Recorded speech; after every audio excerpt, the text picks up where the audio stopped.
आज के जो युवा हैं वो अपने बेहतर भविष्य के लिए दूसरे देशों में जाते हैं, ऐसे डेवलप्ड नेशन में जाते हैं। यहाँ पर जाकर वो चंद पैसे कमाना चाहते हैं और बेहतर भविष्य अपना बनाना चाहते हैं। अपने साथ साथ अपने परिवार के लिए भी कहीं ना कहीं एक सुरक्षित भविष्य की एक सोच रखते हैं। इसके लिए वो जो एजेंसीज हैं उनके थ्रू बाहर जाते हैं और वर्क वीज़ा के लेकर जो है उनको वर्क परमिट मिलता है। इस तरह की कोशिशें की जाती हैं, लेकिन इसी में फ्रॉड भी बहुत ज़्यादा होता है और इस तरह के बहुत सारे केसेस देखने को भी इस समय आए हैं।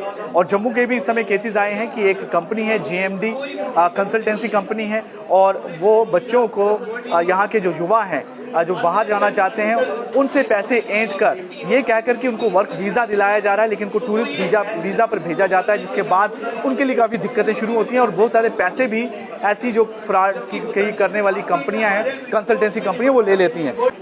हमने अप्लाई करा था जाने के लिए अर्मेनिया, दुबई। पहले दुबई लेके जाएंगे बोले, हमारे को बताया उन्होंने, गाइड किया कि पहले आप दुबई लेके जाएंगे, वहाँ पे आपका कार्ड बनेगा कोई, उस कार्ड के बेस पे आपको हम अर्मेनिया भेजेंगे काम करने के लिए। उसके पहले मैं थोड़ा जानना चाहूँगा कि आपका इस पूरे मामले में क्या कंसर्न क्या है, क्या आपके पासपोर्ट अभी तक उनके पास ही है फंसा हुआ और मेरा 50,000 रुपये उन्होंने लिया एडवांस। ना वो मुझे वापस कर रहे हैं, ना मेरा पासपोर्ट, मेरा एक डॉक्यूमेंट है वो भी नहीं दे रहे वापस मुझे। बोलते हैं जब तक पेमेंट नहीं करोगे 12.5 लाख तब तक आपको नहीं देंगे। 12.5 लाख वो पता नहीं किस चीज़ के मांग रहे हैं। ना तो इनके पास वीज़ा है मेरा, ना कुछ वीज़ा आया, ना कुछ दिया इन्होंने मेरे को। ऐसे पेमेंट मांगे जा रहे हैं। बोला पहले पेमेंट करो फिर आपको बना के देंगे, जबकि हमारा एग्रीमेंट हुआ था उसमें लिखा था इन्होंने कि पहले एडवांस में आपको 50,000 दोगे, उसके बाद आपका क्या होगा 12.5 लाख बाद में लेंगे हम लोग। तो मेरे को उन्होंने तंग करना शुरू कर दिया 20 दिन बाद। बोलते पहले पेमेंट करो मुझे। एक्चुअली मुझे पता था फंस जाएगी पेमेंट, तो मैंने कहा नहीं पेमेंट नहीं कर सकता, पहले मुझे वीज़ा दे दो। फिर उन्होंने मेरे खिलाफ कंप्लेंट कर दी उल्टी कि ये पेमेंट नहीं दे रहा हमारी। कंप्लेंट कर दी। मैं वही सोच रहा हूँ, मैंने कहा मेरे को बोला जाए थाने पहुँचो गांधीनगर। एक्चुअली ये पता कौन से लड़कों को टारगेट करते हैं, जो थोड़े ज़्यादा सहम डर जाते हैं, थोड़े सोचते हैं यार। एक्चुअली मैं एक्स आर्मी हूँ, मैं आर्मी से मतलब नौकरी करके आया हूँ, इसलिए मैंने बताया। मैंने कहा यार ऐसा है, मैं पेमेंट तो नहीं करूँगा सर।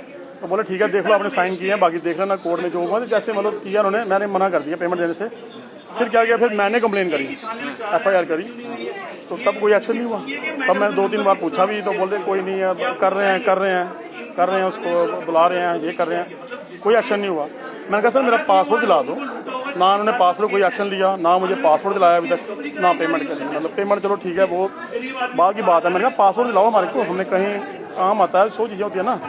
तो ये चक्कर है। और बहुत सारे लड़कों को फंसा के रखा है, उनका सच पता लगा बाद में हमें। इतने मतलब दुनिया रो रही है सारी, रो रही दुनिया भाई बड़े लड़कों का। कौन चलाता है ये है सोनिया करके मैडम, कोई सोनिया, और दूसरा लड़का अभिनंदन थापा जी। ये बड़ी ब्राह्मण का रहने वाला है और ये लड़की जो है गाड़ी करके रहने वाली है। अच्छा, तो ये सारा मामला है। ये बोलते हैं हमारे को कोई परवाह नहीं है, आप जो मर्जी कर लो, हमारी बहुत जगह सेट में डराते हैं लोगों को ये। और आपको बात लोग सोचते हैं यार कहाँ पंगे फंसेंगे, इनसे पैसे जो रहने दो। हाथ जोड़ के लड़के पासपोर्ट मांगते हैं, फिर वीडियो बनाते हैं कि बोल हाँ मुझे सब कुछ हो गया मेरा, कि मुझे सब कुछ मिल गया। आपको लगता है कि इतनी देर से आप कोशिश कर रहे हैं और एक्शन नहीं हो रहा, सही वो कह रहे हैं कि कहीं उनकी बड़ी पहुंच है? हो सकता है, अभी इसमें क्या बोल सकते हैं। मुझे लगी ऐसे रहा क्योंकि कोई एक्शन हुआ नहीं। क्योंकि जैसे आप भी तो मांग ही कर रहे हैं। हम तो ये बोलते हैं सर आप पासपोर्ट दिला दो, सर पासपोर्ट दिला दो। देखो पासपोर्ट तो किसी का डॉक्यूमेंट अगर लीगली होता है तो रख नहीं सकता कोई ऐसे ना।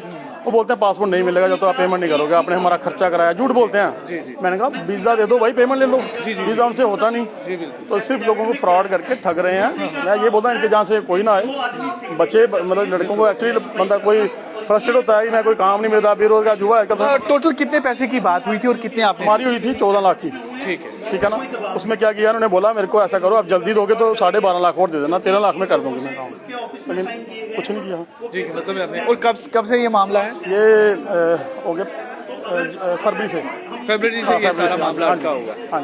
कई युवाओं ने तो सुसाइड कर लिया यार सर, कईयों ने सुसाइड कर लिया, कई डिप्रेशन के कारण घर से बाहर नहीं निकलते। ये सोचते हैं कि हमें लोग ताने मारते हैं, कि तूने कनाडा जाना था ना, तू पुज्जिया नहीं है, तूने कोरिया जाना तू गया नहीं है। इसी बातों से वो डिप्रेशन के कारण घर से बाहर नहीं निकल रहे सर। वो घर पे हैं, उनकी फैमिली परेशान है। तो कितने बच्चे हैं इस तरह के जिनका इस तरह से केस है? तो मेरे हिसाब से आधा जम्मू है।